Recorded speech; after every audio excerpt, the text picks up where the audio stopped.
So the reason why I'm so excited about this one is because this lady that we've got on next is one of those women that has done so many things. She's walked bravely on this earth, as in like she has an idea and she pursues it and she usually achieves it. And I find that so inspiring. So I can't wait to hear about her many, many side hustles. Are you going to give away who it is? Do you know what? I think they'll already know because they've clicked on it. It's Lisa Riley. Lisa Riley. Can't speak. We thought we were like the Spice Girls. Excuse me? Yeah. Excuse me? Shut up. We'll just keep sending you to prison. I'm literally a Lisa Riley fan. I am super excited about this one.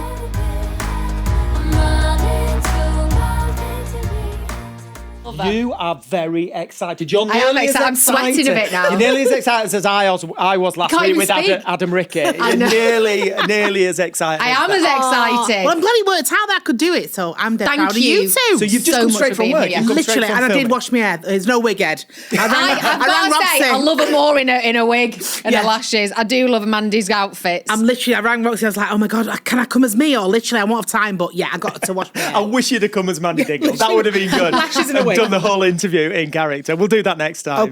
Okay, definitely. So welcome to our second series of Celebrity Side Hustles. Amazing. Yeah, and we're so pleased to have you on. It's such a joy to come here, for you to come in and talk to us about all your side hustles over the years. But first of all, we want to ask, because we know you and we know that you've done loads of stuff outside Emmerdale and we're going to get to all of that.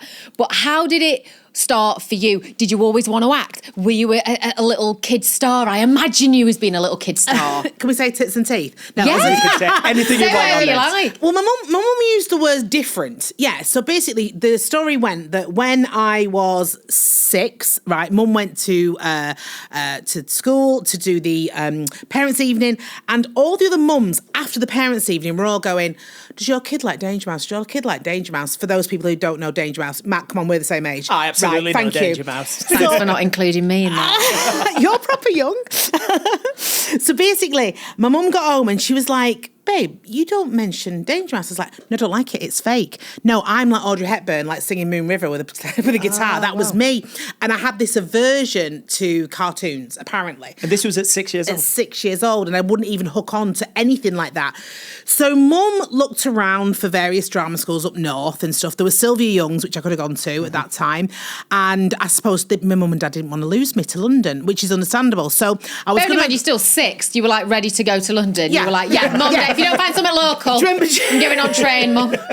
I'm off. Remember, my name is Tallulah Jodie. That was me, literally. Yeah. Mum wasn't a pushy mum at all, far from. I always say she was my rock. She supported me from being a kid. It was more that I was a little bit loud, surprise, surprise, a little bit different. And should we use the word kooky? Yeah. And so I auditioned for Oldham Theatre Workshop, which fundamentally is the North Sylvia And it's Young's. proper. It's proper I'm dead proud. theatre. Yeah, it is. Yeah, and you've got like the lovely Will Ash, Saran Jones, Anna Friel, Anthony Cotton, the list goes on. All that, and it's a really lovely nest of people, especially our age group that came from there. I did What a Lovely War. I was 10 and did the Judi Dench role and was seen by a London agent. Well, I was 10 and I was Stop like, it. yeah.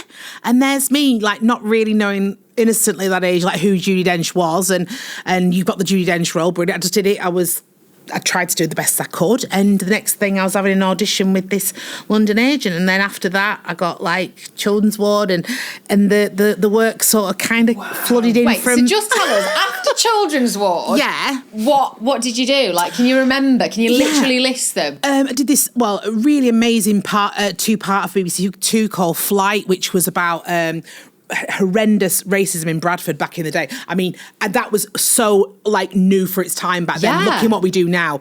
Did Flight, Butterfly Kiss, years.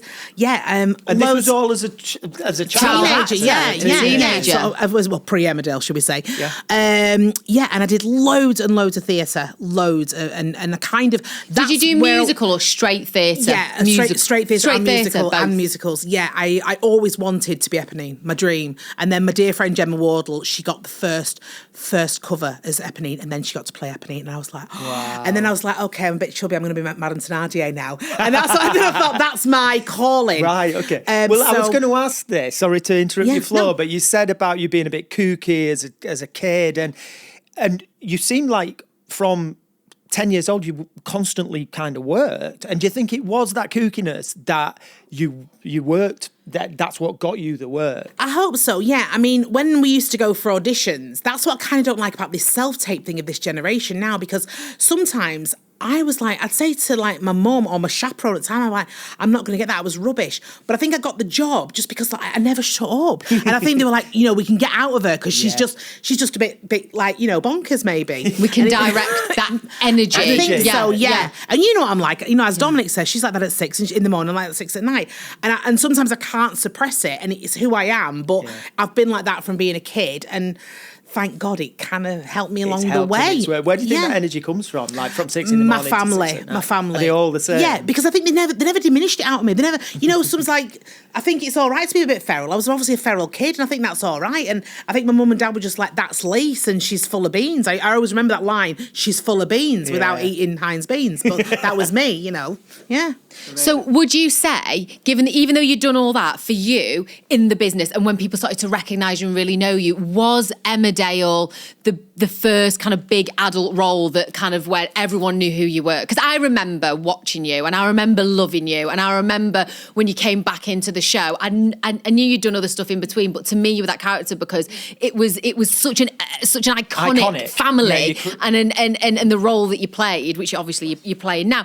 But was that the first big kind of shift in terms of everyone knowing who you were? Yeah, I remember, like, obviously the Dingles were like manic. It was when we first came into the show, and like Mervyn created this family. And what year was it? Can you remember? Oh gosh, 95, 90, yeah, something like that. Yeah, yeah. So I was 18, and I was born in 76. Do the math. Yeah. See, I didn't get my O level. Yeah, because I was too busy being on stage. Showgirl. Yeah, showgirl.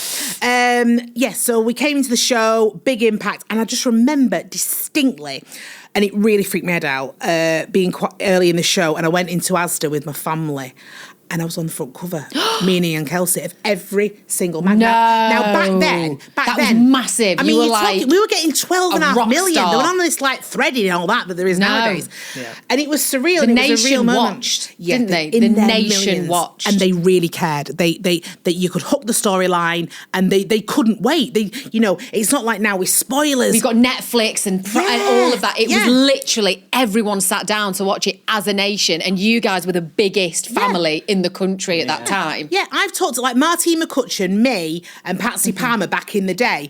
We thought we were like the Spice Girls. True. I mean, we did. Did you three of you know each other as well? Yeah, we'd be out in London. The It Girls. We were a bit like that. Yeah, I mean, I learned a lot of lessons, thank God, back in the day, because part of that, you did think like you had to go to the place, and I look back and I cringe so badly, like that we had to go to the place where the footballers went, and we had to have the Givenchy bag. It's utter nonsense. And now, I'm like with the young ones on the show, I'm like, that doesn't matter. Yeah. I did that. I did wear that T-shirt, and it doesn't matter anymore, But yeah, I suppose we were. I think that's about the difference between kind of your career evolving and then you evolving as an individual. Because I think when you're so young, it's almost like that identity is pushed on you. People tell you are famous. People tell you, or you're expected to have a certain image, especially back then. Yeah, when being a soap star was so big. I was going to say back then it was very, very, very different. Very different. Yeah. And I suppose you were so young. Sorry, Matthew. That's all right. You were so young, and that lifestyle was kind of, I mean, your first big job, earning good money. Yeah. You become famous. Yeah. And everyone's looking at you, like the nation's looking when you go out. Whereas now, I think, people recognise you. But like you say, we've got so much choice, it's not the same. How did you cope with that emotionally, going from kind of, working to megastar. I didn't cope, and then I spoke about this a lot in like with the press and my book and stuff like that. I didn't, and she's got a book. Everyone, there's a book. Side hustle, first side hustle. Right, how many things has she got? This podcast is going to take forever. Hours. All these side hustles. We could do a whole series. See on Boxing Day. I know. So the book, right? We'll come back to that. So go on.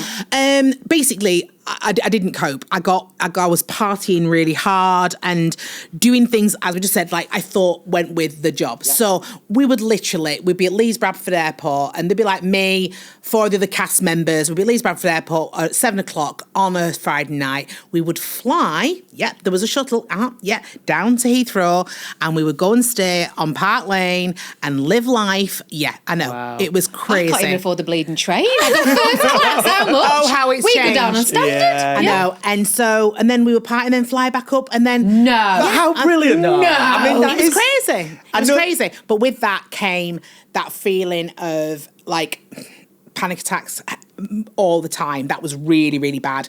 And not trusted. And even to this day, it's nestled within me. You know, I'm like, it's still to break me down. I don't trust many people because the papers were always after us. And don't get me wrong, you know, I had a bottle of Sancerre and I was falling out the Browns, club drunk. I was. So they get that picture. But then you were paper fodder all the time, constantly. The soap girls were like fueling And the did newspapers. people close to, not necessarily close to you, but in your circle, did you feel that people were taking the opportunity to sell stories or oh really? Oh God, yeah. Wow. Okay. And using me to pay the bill on the end of the night, and and don't get me wrong, I was fueling that. You know, I didn't want to go home. I wanted to, play out with my mates. I was young, and I hate this when people say, oh, because you're in the public eye, you didn't have a childhood. I had a great life. Yeah. Wouldn't change it for the world. I don't want anyone to ever feel sorry for me. Yeah. Ever. That's not what you're saying. Not at all. But did I bruise my knee? Absolutely. But I got up and I pulled my socks up and I carried on myself.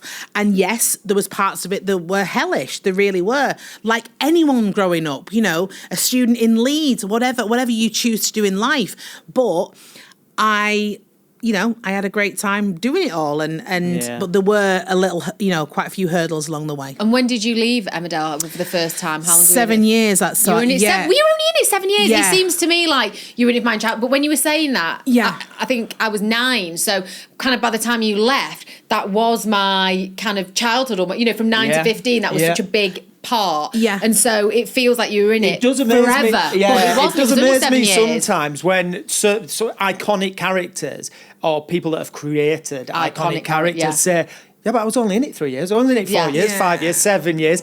And you think, wow, I assumed you were in it for such a huge part of your life, watching them. Yeah. Well, at that time, I just thought to myself, because ITV had offered me You've Been Framed, we tried to do it. So did you host that? Yeah, for 5 years. Yeah, and I tried to do it because obviously Emmerdale was an ITV show. They were like, right, okay, so we'll just keep sending you to prison because I was a dingle. It was great. Yeah. So I just kept getting banged up for GBH, and then I'm going to go and shoot 60 episodes of You've Been Framed, which is only in Manchester. And I'm going to come back.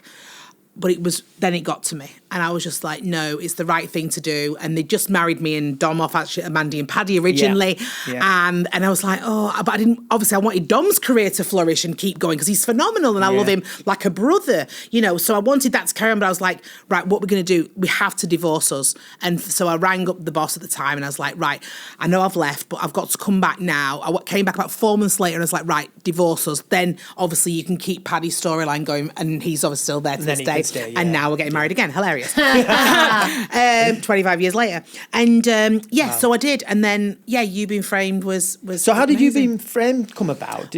Just off the back of Emmerdale, somebody gave you a buzz and said, do you want to do this? Yeah, it was the big boss of the time, the controller of ITV. It was crazy. Come down, screen test, and Jeremy Beadle was leaving and had made the decision. And I mean, it's crazy. And I hate this because I never, ever blow my own trumpet. And you know that more than anybody ever, right? But in this world now where women are equal, I can sit here now with you as friends who I really care about and say, on a Saturday night, I was a woman on my own and I got 13 million viewers. No. Wow. And if you think, that's my only pat the back that I do to myself because in this world where we have to have, equality and everything now, back then, many years ago, it was rare, amazing. And that I'm proud of. So I screen test and I think they just wanted, I suppose, which is the world we live in now when it comes to, you think of your Rylands and your Stacey Summers, they wanted a bit of Girl Next Door. And I think there was a little bit of me, a little bit of Mandy Dingle and, put those two little, sauces in the salad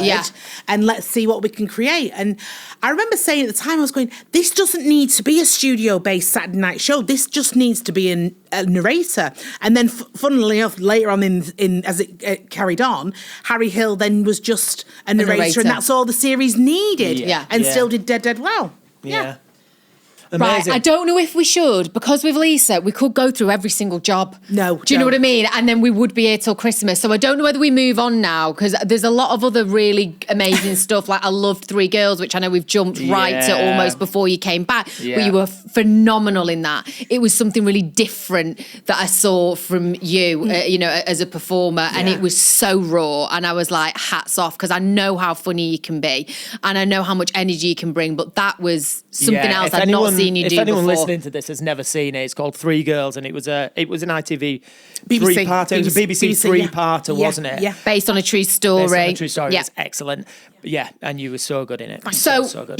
can we just quickly talk about the side hustles that you had in between, Mandy 1 and Mandy 2? Because I know there was a book. Yes. So talk to me about that. When did the book come out, and what was all that about? Straight after Strictly. So I think... Not that long ago. No, How many years ago was that now? 12. Yeah. Oh, 12 gosh, years. That is a long time. It is, isn't Yeah, it? I know. thought you were I know. going to say 5 years Yeah, ago. 12 years ago. Wow. Yeah. So, And what's the book about? basically, it was about me. I remember in this boardroom going, and they kept going, well, it's going to be called Life. Like, these people are like 6 figures. I was like, yeah, it's going to be called Life of Ryan. I was like, but I haven't had a life. I'm at that point, it was only like 12 years ago. I'm only 48 now. And I was like, can I save that to when I'm nearly dead, please? That's the title I want for then. But yeah, it was like, what can I be in my book? What's my narrative that I want to be? And how truthful I am and honest. I'm raw as they come. And I was like, just stop judging everybody, because I hate that in anybody. People judging. And I went, that's it. Lisa Riley, never judge a book by its cover.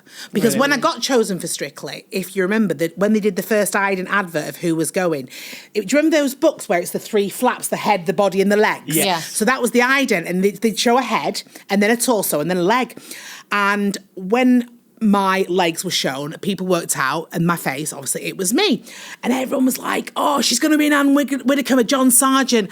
And I was like, 2 fingers to that. I'm going to I can dance. I knew I had rhythm. I knew I could do the splits. But it was like, oh, they've got her as the comedy Anne Widdecombe one.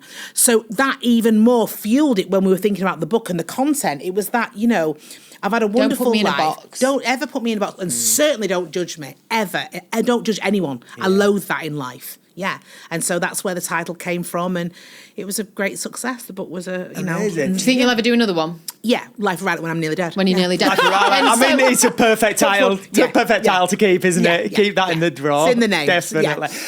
So let's talk about when you decided on doing your first side hustle. Yeah. And why you decided to do it. I know why me and Rox decided to start writing together, because we thought, like, maybe this acting career is not going to last forever. Maybe we're going to lose our job. Maybe we're going to move on, and we're going to need some time to do something else. And also, I'm really inspired by story. There's all that as well. But also, I think as actors, and we found out a lot from this podcast, a lot of actors do have side hustles, and that's the main reason why they're like, I need something to fall back on. And also, sometimes acting doesn't pay that much. Sometimes you might be famous, people might be able to recognise you in the street. Doesn't mean you can pay your bills. Oh, exactly. Sometimes. I've been in wage shows and people are like, why are you here? I'm not doing my shopping like as if I've got staff, like a butler. Yeah. No. It's like, who do you think we are? Yeah, exactly. It's on the telly. So where did the first side hustle come from? Was the book the clothing was first, was it? The book was first. Book, then my clothing range. So why did it? My clothing range. Yeah, why did it? Because, right, as a bigger girl, all my life, all my girlfriends only was like, they could go to Clockhouse in C&A. Now, no one will probably remember that, but I do. Come on. I remember seeing it. Thanks, babe. Got on my school uniforms from there. Yeah. And Clockhouse was dead funny. And I really had to pull it really on because it didn't fit me, and it was very tight, but I tried. And as I got older and I realised that there were these isolated shops, and it's like plus size shops. Well, now, if you think about it now, you can't say that at all. Why do we have to label a shop? And I just thought, this has never been done. Why can there not be a size 8 to 28? Never been done. Never ever been done. And they thought I was crazy. And they said, yeah, but what about the amount of stock we need? I said, it's going to sell because I know what girls want and I know what they want for the money, and it's got to be made in this country. So I spoke to Ideal World, who was like, same as QVC, and I had this meeting with them, and they were like, wow, you kind of like, what you want. And I said, yeah, I do know what I want, and I want it to be quality, and it's quick fashion, and it's affordable, and it's for girls everywhere, because at the end of the day, I want to go to a wine bar with you, not necessarily dressed in the same outfit, but you want to have the same options. I want to have the same options. If you've got that red jumpsuit, I want that red jumpsuit. Yes. And that's what I did. And it was amazing, and it was so successful, and it's something that I really will revisit because can me and Matthew model for it when you do? Yeah, definitely, yeah. Another side hustle because we'll all be in white again. Yeah, the white thing. Yeah, that's going to give me inspiration. White. Yeah. So where did you go from there? From going, we're going to make this work, to actually having things made and getting it in the shops or on. Was it all online? It was on all online and all within the shopping channel. Yeah. But the ticker graph on that, it's insane. Did it pop? Because you are literally seeing who's purchasing, boom, boom, boom, and you're live. And you know what I'm like. And you were on the channel, you were sell. So you've got like a thing that racks up. And you showed, have you not ever been on a shopping channel? Yeah. I was obsessed. I love shopping channels. It's so exciting. Then you've got in your ear, like when you're doing your hosting. Got 3,000 pieces left. Yeah, exactly. 2,000 pieces. Exactly. You know, jumpsuits have sold out. And you're like, oh, it's doing really well. I cannot wait for you to do that again. What will it look like though when you do that again? Because shopping channels are not the same as they were, are they? Because of Instagram and all of that kind of stuff. Yeah. So how do you see that, or have you not thought about it yet? Well, my dad always winds me up, there's anything wrong with, like juicy tracksuits, how they have juicy written on your bum. Yeah. Right, I just have this vision of just in a tracksuit that said Riley on my ass. Do you know what I mean? Hilarious. That's just me being self-indulgent. But no, I want to do because I'm like hoodie, and there's a thing about being ageist, right? Mm-hmm. No matter what age you are, if you want to be comfy, you deserve to be comfy. I want to do a full, sport range, hoodies, leggings, exactly me, head to toe. A vest, a hoodie and leggings. Comfy, wear it a day, little bit night. chic though, day, night. I like what you've said, day, night, because it's something that I really struggle with. Anyway, we'll talk about that another time. Just trying to get on board with Lisa Sussel there. Trying to help her design. She doesn't need it, but I'm on it. No, I'd love that. So we did clothing line, amazing. And then what's it saying about a perfume? Yeah. Can you just explain why you like Britney Spears and you've got a bleeding perfume? I know, it's amazing. What are you talking? Why don't you have a perfume, Matthew? I'm going to do one after this. You know this. Why? Why? Can you not Lisa Riley? Go on. Matty. Everyone wants to smell of Matty. So how did that come about? Well, with the shopping channel ID World, and I think they saw that the sales were growing. And at the time, as you both know, I am clinically and mentally obsessed with Madonna. I've been obsessed with Madonna, literally, I would kiss her feet. She's my everything, my world. And what did she do? She evolved and evolved and evolved. Yeah. And I kept thinking to myself, whatever you do in life, we have to keep evolving and doing different things. Yes, we do. And it was a night in my old house in Manchester with all my mates, right? And I kept saying, I just like the fact that I'm changing, like a perfume, I'm changing. What?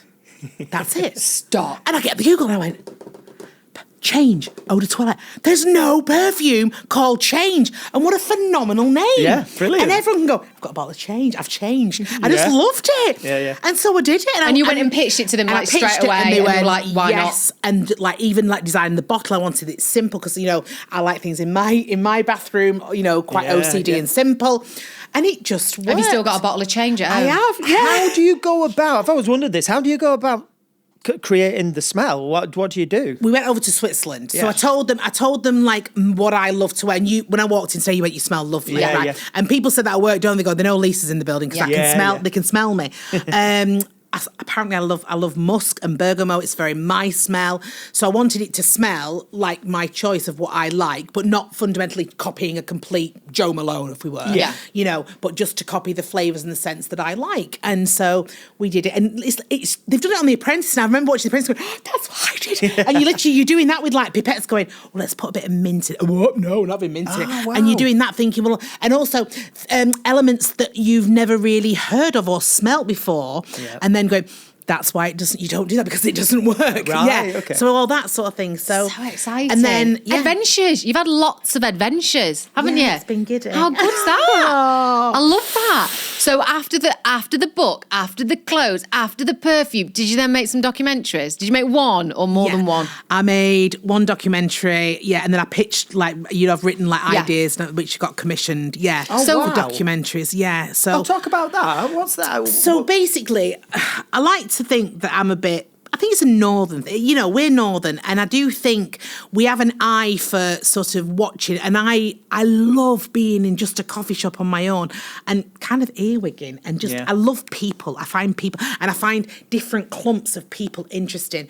So I was coming up with concepts for the channel, and they just loved it. And I would just sit, rather than, I mean, you two would write a script. What I do is I literally get my voice memo. I go, right, so what I think is, right, if we got like that kind of person, they don't work together, but I want to see them together on television. Right, okay. Yeah. And then show formats would come off the back of that. So I was sitting with producers and production meetings and just love pitching things that then got commissioned and made. Yeah. I don't like to say because it's like it's. Can you not tell us? No, what they are? no, but people know. Have to find out. Yeah, I love that. They know that I've. Yeah, wow. People who. It's very exciting. I love that. Good for you. I love that you've gone into loads of different rooms in your life, and you feel like, and Shonda Rhimes says this, you've got to walk into a room, and because you're in that room, feel like you deserve a seat at the table. And you strike me as someone who's walked into many different rooms and been able to have that confidence to go, I deserve to be here. Yes, this might be new. It's a new adventure, but yet my voice is important, or I can do this. And I really love that about you.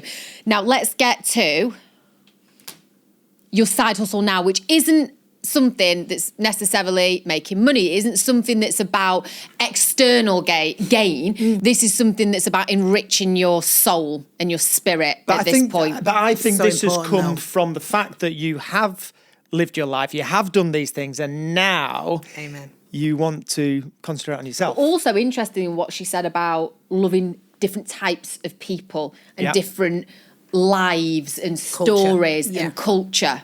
So tell us about what you told us yesterday when we had a little research chat with you. So first week of August, 9 years sober. Thank you, me. Hey, well done. Right. And that's hard. It's hard. It really is. And my body's changed over the years. And you're right. I wanted to start looking after me and my head and what matters. And I'm in a position, luckily, where I can work and do jobs that I want to do and take jobs. And that those dominoes all fell into place at that point. When you went sober? Yeah, completely. Really? On every level. More than, because I didn't have to fake it. I didn't have to go to something I didn't want to go, an event I didn't want to go to, and then I end up having like 3 bottles of wine to get me through the night because I was bored. I didn't want to be there. I'm not very good. So you didn't go? I would go and get plastered. That's no, the thing. but now, once you went sober, did you just not go to the things you didn't want to go to? No, I learned the power of no massively, and it's one of the biggest lessons I've ever given myself. And so because you were saying no, did you feel like that freed up more time for you to say yes to the things that you wanted to do? Yeah. And were those things coming from you and then started to come from the world? Like, as soon as you made that shift, did kind of the universe respond to that? Yeah, without being naff, and people will go, oh, but I met Al, everything kind of fell into place. No, I believe in that. Right. I love it. So We've I been love together hearing 10 years now. I've been 9 years sober, and I met somebody, and I mentioned this to you the other day, right? I'm from Bury, and I love where I'm from, right? You're from close by, right, originally. Now, if you want to go on a package holiday, all-inclusive, amazing. I'm applauding, I'm dead happy for you. Yep. Wonderful, that's your choice. You've just been on a package holiday, haven't you, Matthew? I've just been on an all-inclusive, See, amazing, yeah, it was right? Good. And you've got kids. I wasn't lucky enough to get pregnant with me and Al, right? And basically, all my life, I've read about the world, and we've been kind of over suffocated with how we're supposed to look at the world by the news, and I was always so interested, and I never found anybody that wanted to discover the world with me, that would like look at what I'd look at a view and like I can get teary, and I'm sorry if that sounds naff, but it's who I am. No, I'm literally tearing up now going, I love that. It's who I am, and I can see my friends Mary going, it's just a bundle of rocks, and I'm going, oh, okay, which is what I said to you, because that's not No, it's me. not Mary, it's magic. It's what I love, and I love being free, and I love being away. And so when I met Al, and we had conversations early on, and he was really well travelled, and I remember going, yeah, but what's that like? And I was like a child again, and I was like listening to him, and he'd tell me about like these places. I'm going, I've always wanted to go there. You know, before my mum passed away, me and my mum were planning on going, and he's going, what's stopping you? Yeah. And I went, you're right. And I rang my agent and I said, do you know what? I'm going to take 3.5 months off. And he went, are you crazy? And I was like, no, I'm in a position, you know. Yeah, I've got a perfume. People aren't going to forget me. Do you know what I mean? I can take 3.5 months off. And whether or not, I mean, I've spoken to people now, like people that have addictions, and I evidently had that with alcohol, whether I kind of changed my addiction to getting stamps in my passport, which is great. Yeah, that's that probably is what great. I did. I do think and people that have an became addictive... hungry for it. Yeah, I think you made it serve you instead of kind of abusing you. It started to serve So is this you. over the last 9 years that you've started to travel? Yeah, I've been to loads of places. Can I just ask, where did you go in your first 3 months? Oh my gosh. Can you remember the first 3 months you took off? Iceland, Montenegro, Turkey, and then we went to Tajikistan and the stands, and people go like that, and my dad would be like, "You're going to get killed." I was like, "No, I'm not," because that's what you've seen on Sky News. That's what you think is going to happen to me. And the more that people did that, the more I was like, I am going to go and see that place and discover it, and not just do a tour. I'm going to rough it. I'm going to wake up and stand in zebra poo, because that's what I want to do. I want to go to Africa, the heart of it. I want to go to Ethiopia and not see what I've been shown on Live Aid. I want to see Ethiopia through my eyes, and I want to sort out my own roster. And thank God we've got Google nowadays, because I literally sit there with Al and I go, that's what I want to see, and I want to see that next. And here I sit with you now, and I'm on 103 countries. Wow, 103. Doesn't that mean that you've in this special club now that they've got? I'm in the 100 club. The 100 club. Yeah, so literally in my dining room. But I was like 161. I get so whoa. Yeah, I'm like, how many countries are there? That I don't know, which I should know. I've been to all of them. Can you find out? I hate the fact that his plaque's higher than mine. I hate that little bit. Catch up. Unfortunately, you can't catch up now, though, can you? Because you're going to be going together. Everywhere without. Yeah. But it's still, there's still places I want to see, things I want to do, and some of them. I remember once like just dipping my toe in and crossing a border like with a vehicle just so that I could count one more country. And then later on we went back. But you can do Europe. It's Europe is so. And then you can get your I think I high. could learn a lot from him. We've said this before on set. I'm someone who... my biggest need in life is a sense of safety, and I think sometimes, and I understand that because I didn't have a lot, when I was younger. But I also think sometimes it can limit me and limit my sense of adventure, because I am passionate and I am adventurous. But especially when it comes to travel, but if I'm going somewhere I've not been before, especially if it means like going with my daughter or going alone or just going to the unknown, I just don't. And I've been on one holiday in 7 years, and I've got to start travelling. You do, but don't get me wrong. When I was in Venezuela, I was frightened, and I mean petrified. Really? Tell us about that. Yeah, I mean, it's dangerous. It's really dangerous. And let's be honest, the Irish chick, I'm whiter than a corpse. I don't really blend in, right? And it's like spot the non-Venezuelan chick, and I do, you can't blend in. There are countries like, there's parts where I've been, like in Brazil, where you've got to blend in. And I didn't. Right. So those ones, you've got to be quite savvy and go right and not get ripped off, and sort of really, really do your research, because those you do need a guide. And even then, sometimes it can be a little bit dangerous. So, yeah. Don't go Venezuela. Don't go to Venezuela. Just yet. Can I just tell a quick story? To Spain. Okay, you'll be fine in Malaga. Just tell you a quick story about Rox. So we were once over in Greece at Sammy Winwood, who played Katie in Emmerdale. At her wedding, we all got invited. There was a big group of us. Me and Rox, we were doing quite well. We were going to the gym in the morning. We were going to the gym, yeah. In the morning, and then getting on the Aperol spritzers. And then one morning, Rox said, it was after the wedding, so we had a few more days to go. She went, I'm just not feeling it. I'm going to book a flight home. And I was like, oh, really? She was like, yeah, I'm done. I'm done. So she booked a flight home. We waved her off. And she came back 5 hours later, and she'd booked it for the month after. So she did spend the rest of the holiday with us all, but she had a little trip to the airport in between. Yeah, that's kind of me. On every holiday I've ever been on has been a disaster. Even when I've tried to do like package holidays, it's all gone wrong. I nearly drowned my sisters when I took all them when they were all really little. I remember that. Yeah, we went out on a boat, but it wasn't really a boat. It was a dinghy, and he couldn't speak English, and it was just like me and the kids, and we all ended up in the water, and then I choked on my snorkel, and I ended up getting washed ashore and ripping my rubber suit, and it was shocking. I can't really swim. I had to swim back to the dingle to the dinghy. And I went to Egypt, and I thought it was going to be like, have you seen Sex and the City 2? Yeah, of course. I thought it was going to be like that. It wasn't. No. It wasn't. Is that where you went with Jess, my friend Jess? Yeah. So I've not had a great run, so maybe I should go on holiday with you. Well, I think... No, she's like that. No, I've been telling you. No, because I know what you like. Like Slovenia, you would be in your element. You could just That Narnia land. That's Narnia, yeah. And literally, you've got a house in Narnia, haven't you? Yeah.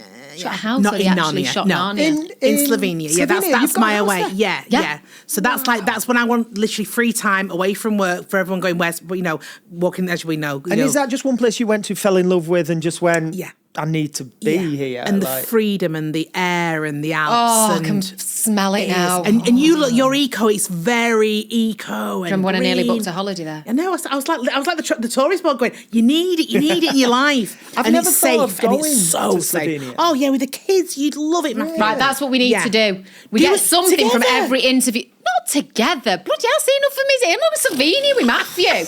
But we should go. That should be our thing that we take. And Matthew's from going to sell his perfume on the airline. You're flicking through. Matty. Just walking up and down with a spray tan. It's just the pictures, me in a glass box pretending to be Adam Rickett.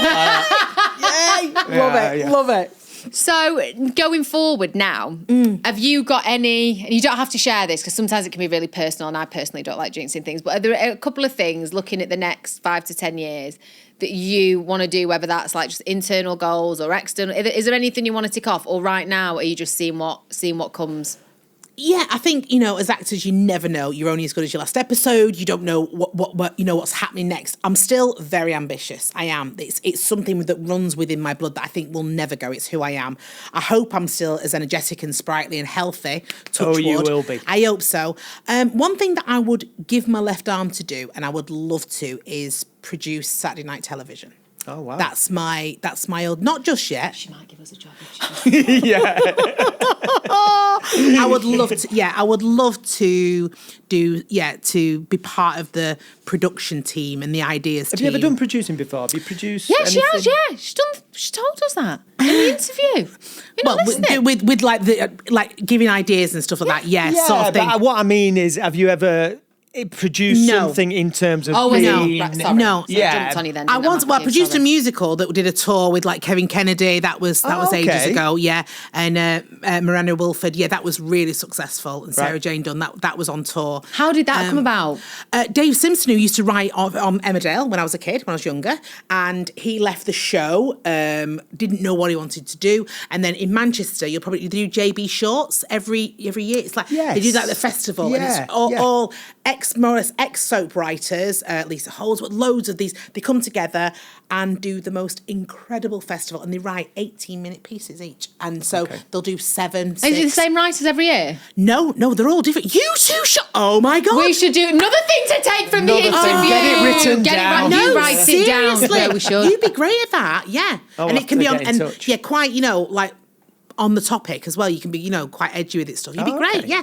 So Dave, again, he wrote me a play called Naked Truth that I did, which was great. And I had an idea about sort of X Factor, obviously the show, but what goes on when they're away from the camera. Nice, yeah. And it was a musical, and it was really successful. It was great, and sort of I helped with the ideas with that, and then I produced it, and then we took it on the road, and it was great. It's called The Extra Factor because it was what you don't see, and how, again, it's people. So we had like 8 people that were obviously on the show, but we never show that. We'd always start the scene where they'd be coming back into the dressing room or back into their apartments. And they all had obviously their own journey. And how did you come up with the 8 characters for that? Because what I said before, people, I just love being at airports with travel, right? I will literally, as soon as it says go to gate, I'm going. Not because I want to like get on the plane quick, because I just love to watch people. Yeah. I feed off it. I just love it, and I love different people, and I love